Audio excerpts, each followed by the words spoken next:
Tonight, our special transmission as Quebec Superior Court rejects McGill University's request to remove pro-Palestinian encampments. Assalamu alaikum and good evening. This is Muslim News Canada on Muslim Network TV. I'm Zahra Sayed. Today is the 223rd day since the onset of Israel's war. In the past 24 hours, Israeli attacks have killed 39 Palestinians in the Gaza Strip. 64 have been injured. The Jabalia refugee camp has been hit the hardest. Israeli attacks have targeted homes and a market. In Khan Yunis, Israeli shelling has killed 5 people, including a pregnant woman.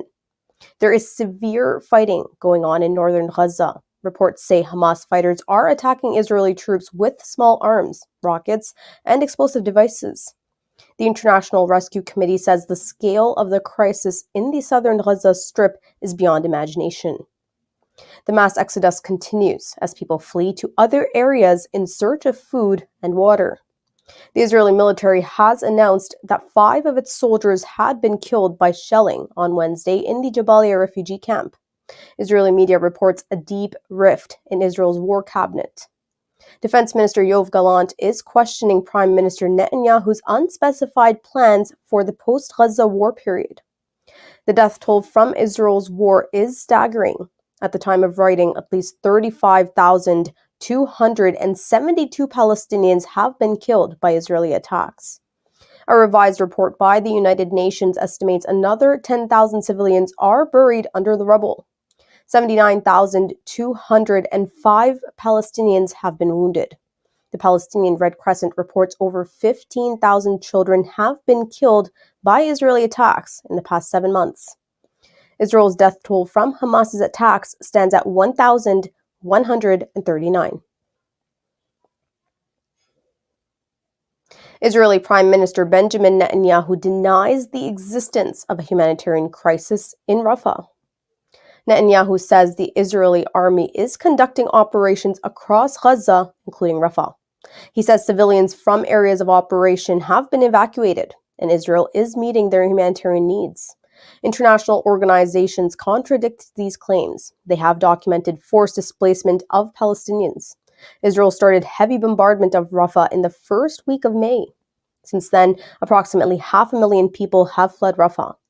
Rafah crossing, which is a vital crossing for humanitarian aid, has remained closed since Israel started its offensive in the city.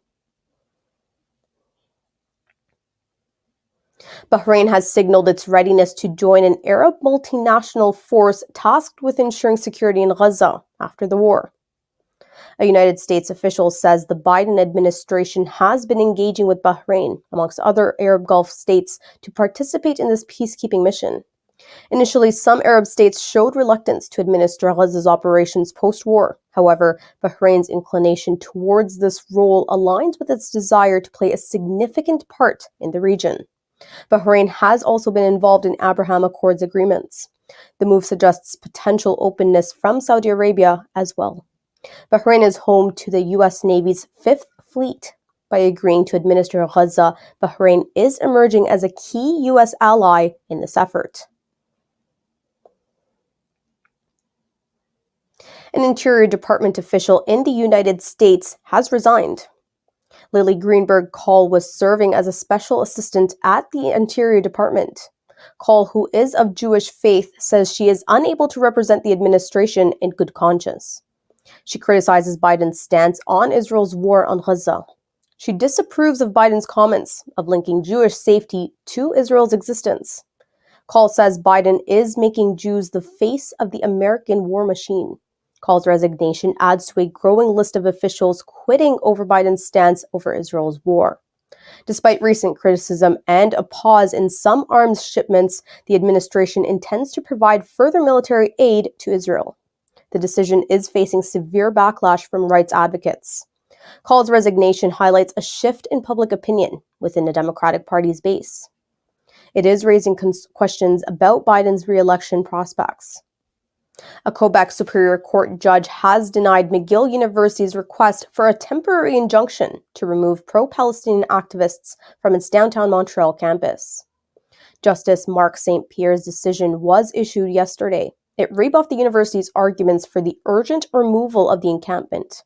McGill had claimed the camp posed safety risks and disrupted campus activities, including convocation ceremonies. However, St. Pierre found no evidence of serious incidents at the encampment.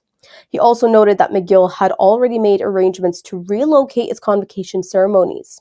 The ruling disappointed McGill's leadership. It had sought to end the encampment through legal means after unsuccessful negotiations with the protesters.